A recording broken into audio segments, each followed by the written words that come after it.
Europe 1. Il est 8h16. Patrick Cohen, vous recevez ce matin le président du groupe Nouvelle Gauche à l'Assemblée nationale, député de Seine-et-Marne et candidat à la direction du Parti socialiste. Bonjour Olivier Faure. Bonjour Patrick Cohen. Merci d'être là. Je vous présente Hélène Jouan, la chef du service politique d'Europe 1, qui aura une question à vous poser tout à l'heure.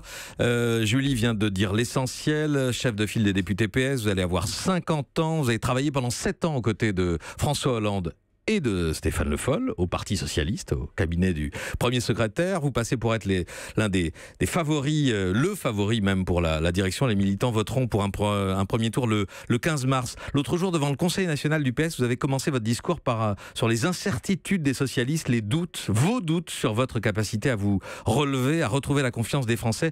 Vous n'êtes donc pas certain, Olivier Faure, de pouvoir faire renaître le Parti socialiste ? J'ai la conviction profonde que notre renaissance est possible. Mais le doute existe chez nous, il existe chez les Français, parce que nous avons été largement défaites historiques au moment des présidentielles et des législatives. Mais le paradoxe, c'est qu'il n'y a jamais eu autant besoin de nous, en réalité, sur le fond. J'observe que nous n'avons pas été remplacés, ni sur notre gauche par une gauche qui n'est pas de gouvernement, et ni sur notre droite par un gouvernement qui n'est pas de gauche. Et donc, il y a besoin de cette gauche de gouvernement qui permet, comme pendant les décennies passées, d'être aux avant-postes et de permettre aux Français, notamment sur la question du pouvoir d'achat, sur la question des services publics, sur la question tout simplement de l'émancipation humaine, d'être à nouveau là et d'être à nouveau ceux qui peuvent donner un débouché politique aux revendications qui sont portées. Mais en attendant, vous avez très peu d'adhérents, vous n'avez pas de leader, pas de projet, pas d'alliés. Où sont vos espoirs ? Est-ce que vous pouvez mourir, disparaître comme le PASOK grec ? Enfin, il y a d'autres exemples européens de grands partis. Comme le PASOK renaît. Mais enfin, c'est une autre question. Oui, enfin, c'est timide pour l'instant. C'est timide.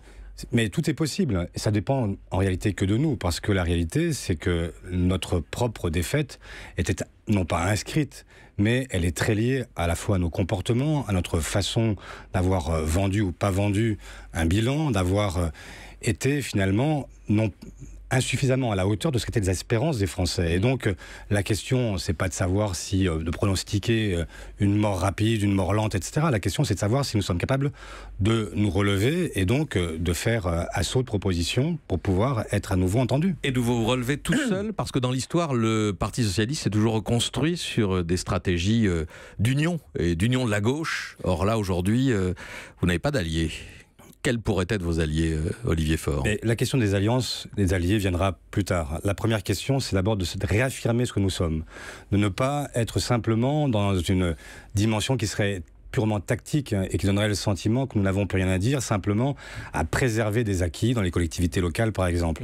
Donc la question, c'est qu'est-ce que nous sommes, quelle identité nous portons, et comment est-ce qu'on peut, face à un gouvernement, face à Emmanuel Macron, qui avait fait la promesse d'une République en marche et dont on voit aujourd'hui qu'en réalité il veut transformer la République en marché, eh bien comment est-ce qu'on fait pour pouvoir être ceux qui portons un autre discours, une autre vision du monde ? Ça veut dire que vous capitalisez, vous espérez sur l'échec du pouvoir en place et d'Emmanuel Macron ? Non, je viens de dire qu'il faut d'abord réaffirmer ce que nous sommes. C'est-à-dire que par exemple, sur des questions d'actualité, aujourd'hui on voit bien ce qui se passe dans la fonction publique, dans les EHPAD, dans les services publics de manière générale. On a besoin de défendre aujourd'hui une autre vision de la société française. Nous ne sommes pas uniquement calés sur le baromètre du CAC 40. La boussole ne peut pas être le CAC 40.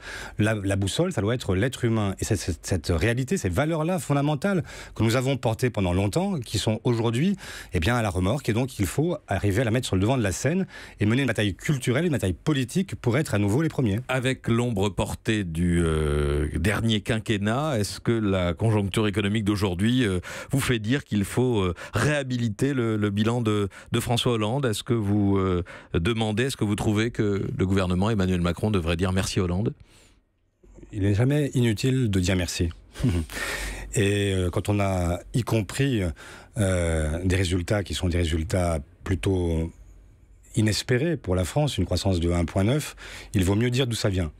Maintenant, donc ça vient de François Hollande, ça vient et des d'une mesures du politique qui a quinquennat. été conduite, ça vient notamment de François Hollande et des mesures prises dans le quinquennat qui n'ont pas été toutes désastreuses. La preuve, c'est que ça sert aujourd'hui à un gouvernement qui lui succède. Ah bah c'est une drôle de façon de positiver le bilan. Les mesures n'ont pas toutes été désastreuses, dites-vous, Olivier Non, Faure. je dis simplement que dans la bouche de ceux qui nous ont succédé, il y a ce discours-là qui est de dire que tout a été désastreux. Et donc, moi, c'est pas ce que je dis. Je dis simplement que plutôt que de dire que tout a été affreux avant, comme toujours, et que donc ils se seraient nés avec Emmanuel Macron, je dis simplement, il vaut mieux reconnaître ce qui a été fait avant. Après, pour ce qui est du bilan, nous devons, nous, être suffisamment lucides aussi pour voir que nous n'avons pas tout réussi.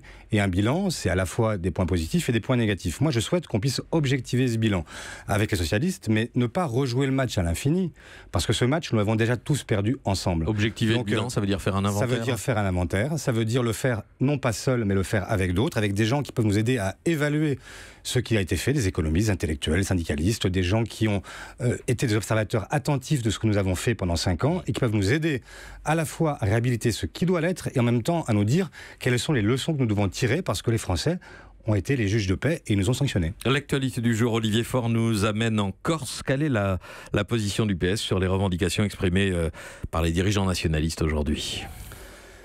Moi, je crois que il y a un statut particulier pour la Corse, hein, comme pour d'autres collectivités outre-mer. Et ce n'est pas le fait du hasard, c'est le fait d'une diversité dans notre pays. Nous sommes un pays qui est indivisible et qui doit le rester, mais en même temps, il faut tenir compte des spécificités qui sont celles de peuples, de régions qui ont une autre culture que la culture métropolitaine. Est-ce que ça veut dire qu'il faut faire évoluer le statut ? Ça suppose effectivement, peut-être, je ne sais pas si c'est le statut qu'il faut faire évoluer, mais dans les revendications qui sont portées aujourd'hui, je pense qu'il faut continuer de négocier, continuer d'accepter l'idée que dans un mouvement qui est celui de la globalisation, il y a aussi un réveil des identités qui sont les identités locales et qu'il faut en tenir compte et qu'on ne peut pas être simplement dans une réaffirmation permanente d'une forme de jacobinisme qui lui aussi est dépassée. Nous sommes dans une république décentralisée et ça doit s'observer aussi en Corse. Y compris en inscrivant une spécificité corse dans la Constitution française. Olivier Faure, est-ce que vous seriez prêt à voter ce genre de choses ? Je suis pour une négociation. Je suis pour qu'on puisse avancer avec les Corses, mais dans le respect d'abord de l'indivisibilité de la France et dans la volonté de continuer à travailler et de continuer à vivre ensemble. Donc ça suppose par exemple sur la question de la langue, sur la question du rapprochement des prisonniers, sur ces questions-là, il y a des choses sur lesquelles nous pouvons avancer parce que ça me paraît utile, nécessaire. Sur la langue aussi ? Sur la co-officialité. Non pas sur le fait que le corse devienne la langue exclusive. Moi, je souhaite que le français reste la langue administrative, qu'elle reste une langue parlée en Corse, mais qu'on puisse reconnaître que la langue corse n'est pas une langue qui serait une langue dissidente ou une langue qui serait vouée simplement à des cours du soir. Eh bien, je pense que ça fait partie des choses que nous pouvons reconnaître. Oui, bon, c'est le cas pour une large part. Et puis, il suffirait que la France ratifie enfin la charte des langues régionales, ce qui n'a pas été fait ces dernières années. L'idée d'amener Jean-Pierre Chevènement en Corse ce matin pour la commémoration de l'assassinat du préfet Erignac, c'est une bonne idée, Olivier Faure ? Jean-Pierre Chevènement était le ministre de l'Intérieur quand le préfet Erignac a été assassiné donc il y a 20 ans, et il n'est pas illogique, au moment où d'ailleurs la veuve pour la première fois se rendra en Corse, Madame Erignac, eh bien qu'il puisse être là, parce que ça a été un moment extrêmement fort, et c'est un moment qui a beaucoup changé les choses, parce que c'est aussi, puisqu'on parlait de l'autonomie et de ce que les Corses souhaitent, il faut reconnaître que ça a été un moment, un coup de tonnerre, et ça a été un coup de tonnerre qui a été aussi un coup de tonnerre pour les Corses, qui se sont à ce moment-là levés pour dire non, ça ne peut pas se passer comme ça, et qui ont refusé les armes, et c'est la raison pour laquelle le processus engagé aujourd'hui est un processus pacifique, ce qui est et démocratique, ce qui est très différent. Mais vous connaissez le rôle de Jean-Pierre Chevènement à l'époque dans son rapport avec les nationalistes corses et avec le processus Matignon engagé par Lionel Jospin. Vous étiez aux premières loges chez François Hollande à ce moment-là. Vous vous souvenez Je me souviens de ce que Jean-Pierre Chevènement avait suscité et provoqué sur le plan politique national? Oui, je ne sais pas. Donc on verra si sa présence a un sens pour Emmanuel Macron, qui n'est pas celui de l'hommage, mais qui a un sens sur le fond. Qui va au-delà. On va voir. Question d'Hélène Jouan. Hélène ? Oui, le président de l'Assemblée nationale, François de Rugy, a annoncé vouloir désormais sanctionner les députés trop absents, les sanctionner financièrement. Est-ce que vous êtes favorable à ce type de sanctions ? Et est-ce que des députés présents, ça suffit finalement pour montrer qu'ils servent à quelque chose, ces députés ? À quoi servez-vous comme député de l'opposition ? J'espère que nous savons quelque chose. Je donne un exemple récent. on a l'histoire de Carrefour, avec donc des milliers de suppressions de postes, alors que l'entreprise se porte très bien et qu'elle fait d'énormes bénéfices. Eh bien, nous avons proposé, il y a 15 jours, une proposition de loi avec Dominique Potier, avec Boris Vallaud, qui est et l'ensemble du groupe, une proposition de loi sur la codétermination, qui aurait permis, dans les entreprises de plus de 2000 salariés, de mettre à parité des administrateurs actionnaires et des administrateurs salariés. Et elle a des chances d'être votée par la majorité, cette proposition de loi ? Elle ne l'a pas été, mais c'est un combat que nous menons, comme tous les combats politiques. Ils prennent parfois du temps, mais si nous avions été entendus dès ce moment-là, ça veut dire quoi ? Ça veut dire que dans les grandes entreprises, eh bien, la stratégie de l'entreprise serait pensée différemment, parce qu'elle serait pensée à la fois avec les détenteurs du capital et ceux du travail. Voilà quoi sert la représentation nationale. Ça sert à proposer. Nous sommes le groupe qui a proposé le plus d'amendements dans cette législature, qui en a vu de nombreux adoptés, parce que nous sommes à chaque fois dans la volonté d'être non pas simplement une opposition qui serait destructive, mais aussi une opposition qui permet d'avancer. Donc nous proposons... également. Nous sommes... Ça a été déjà pris par d'autres, donc je dis simplement que nous sommes... Pour être des alternants, il faut être des proposants. Et donc nous sommes des proposants.